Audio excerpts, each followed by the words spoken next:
नमस्कार. चला, सकाळी उठलं की रोज एक नवी खबर. राजकारणात काय होतंय आणि कोण कोणाला सोडतंय याचा अंदाजच लागत नाही.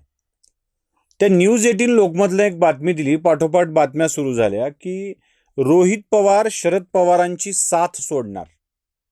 रोहित पवार आपला स्वतंत्र मार्ग निवडणार. आधीच शरद पवारांची साथ त्यांच्या बऱ्याचशा आमदारांनी, पुतण्यांनी सोडून दिली. त्यांनी नुसती साथ सोडली नाही, शरद पवारांचा पक्ष सोडवून घेतला, चिन्ह सोडवून घेतलं, वारसा सोडवून घेतला, बारामती विधानसभा मतदारसंघात विजय मिळवला. आता कदाचित पुढच्या वेळेला लोकसभा मतदारसंघ देखील हिरावून घेतील, ही स्थिती आली. आता पाठोपाठ शरद पवारांचा पक्षात त्यांचा नातू रोहित पवार सुद्धा बाहेर पडणार अशी चर्चा सुरू झाली. गंमत काय, राजकारणातली आताची स्थिती बघितली तर कोणीही कोणालाही सोडून जाऊ शकतं. काही म्हणजे उरलंच नाही, धरबंदच उरलेलं नाही सोडून जाणाऱ्यांना. मला दोन पक्षाचं मात्र यात कौतुक वाटतं. एक काँग्रेस पक्ष, ज्याचा कुणीही फुटत नाही, म्हणजे या पक्षाचं कौतुकच करायला पाहिजे. काँग्रेसचं कधी कुणी फुटत नाही. लोक भाजपचं नाव घेतात, भाजपचं कौतुक 2019 ते 2022 याच काळात, म्हणजे सत्ता नसतानाही कुणी सोडून गेलं नाही, हे भाजपचं वैशिष्ट्य. पण 2022 पासून आत्तापर्यंत मला कौतुक आहे ते काँग्रेस पक्षाचं, त्यात मोठी फूट नाही पडली. अशोक चव्हाण एखाद दुसरा नेता असा सोडून गेला, पण अशी मोठी फूट, गटच बाजूला, असं काही नाही घडलं. काँग्रेसला येणारी भरती आणि गळती दोन्हीही नैसर्गिक आहेत, त्याचं ते कौतुक आहे. आणि दुसऱ्या पक्षाचं कौतुक म्हणजे राज ठाकरे. नाहेगा क्या निछोडेगा क्या, जाणार आहे काय, राहणार आहे काय, असा प्रश्न आहे. नाही म्हणाला त्यांचेही एक दोन माणसं, खेडकर, प्रकाश महाजन सोडून गेलेत, पण तसं संसदीय पक्ष कुठून सोडून जायची शक्यता राज ठाकरेची नाही आहे. त्यामुळे त्या दोन पक्षाचं कौतुक करायला पाहिजे की त्यांचं कुणी फारसं फोटो सुटून गेलेलं नाही आहे. बाकी सगळ्या पक्षाला गळती लागली आहे, सगळ्या. म्हणजे तृणमूल, वाटलं नव्हतं हो असं होईल म्हणून, अशी स्थिती आली. AIDMK, अचानकच काहीतरी नवीन होत आहे. उद्धव ठाकरे, अचानकच काहीतरी नवीन होत आहे. बाकी सगळ्यांचं असं अचानकच काहीतरी नवीन होत आहे आणि लोक सुटून जात आहेत.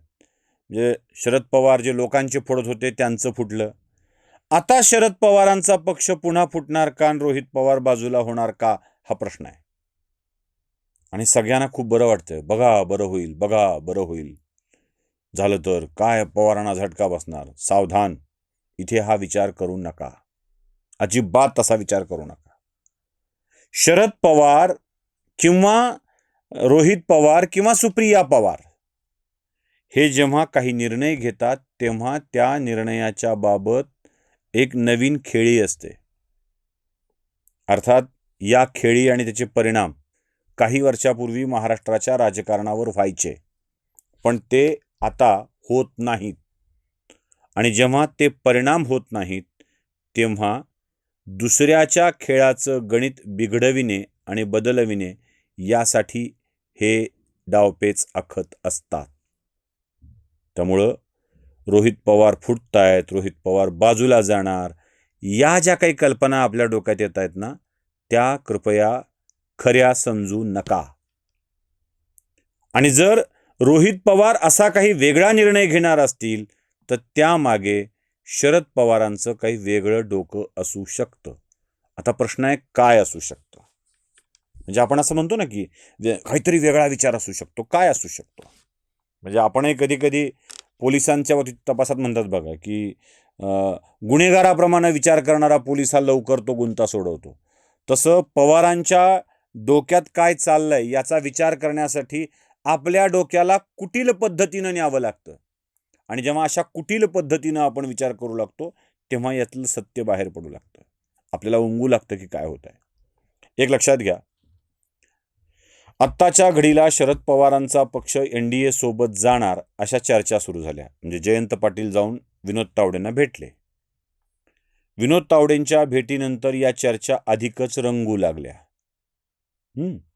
आता या चर्चा रंगल्यानंतर जयंत पाटील भाजपशी जवळीक साधून आहेत का, हा प्रश्न निर्माण झाला. अजूनही शरद पवारांच्या उरलेल्या गटामध्ये भाजपशी जवळीक साधली पाहिजे असा विचार करणारी अनेक माणसं आहेत. तसे जयंत पाटील आहेत. दुसरा माणूस म्हणजे जितेंद्र आव्हाड आहेत.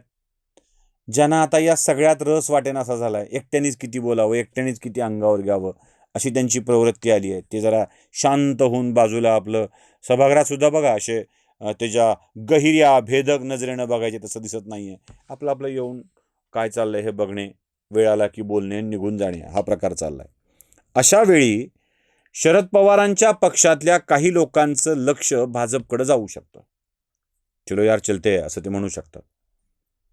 आणि पवारांना त्यांची मर्जी राखण्यासाठी म्हणून काही डावपेच आखावे लागतात. जर शरद पवार एनडीएच्या सोबत जाण्याचा विचार करत असतील तर यात पारडं जड होईल ते सुनेत्रा पवार यांच्या ताब्यातील राष्ट्रवादी काँग्रेस पक्षाचं. बघा, आम्ही तर म्हणलंच होतं, आम्ही तर बोललोच होतो, हे सुरू होऊन जाईल. आणि सुनेत्रा पवार रिलॅक्स होतील. पवारांना हेच होऊ द्यायचं नाही आहे. पवार जरी विचार करत असले किंवा तशी चर्चा होत असली तरीही रोहित पवारांच्या सारखा माणूस त्या पक्षाला, जो उरलेला पक्ष आहे त्याला घेऊन जायला आणि भाजपला कठोर विरोध करायला तयार आहे. आणि तो आणखी एक फूट पाडू शकतो आणि सुनेत्रा पवारांच्या विरोधात राजकारण करण्यासाठी रोहित पवार उभे राहू शकतात, हा मेसेज त्यामागे दिला जातोय. रोहित पवार नावाचं पात्र उभे करून, समोर करून शरद पवारांच्यावर कुणी बाध्य करायचा प्रयत्न करणार असेल तर त्याला तुम्हाला सुटका नाही आहे, त्या विरोधापासून तुमचा विरोध केलाच जाईल हे दाखविण्यासाठी रोहित पवारांना या स्वरूपात दाखवलं जातं आहे का, याचा विचार करण्याची आवश्यकता आहे.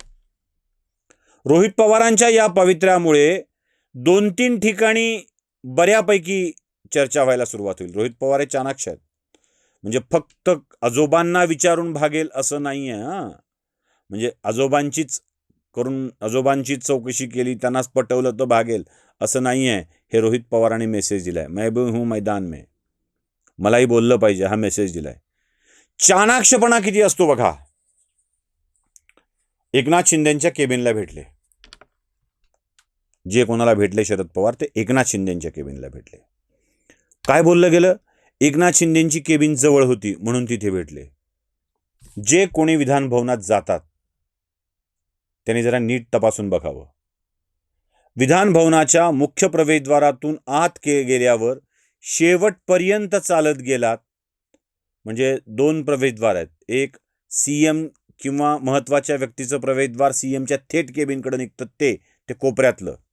म्हणजे विधान भवनाकडे चेहरा करून उभं राहिल्यावर उजव्या हाताला एक छोटं दार लागतं आणि त्या दाराने गेल्यावर सरळ मुख्यमंत्र्यांची केबिन लागते.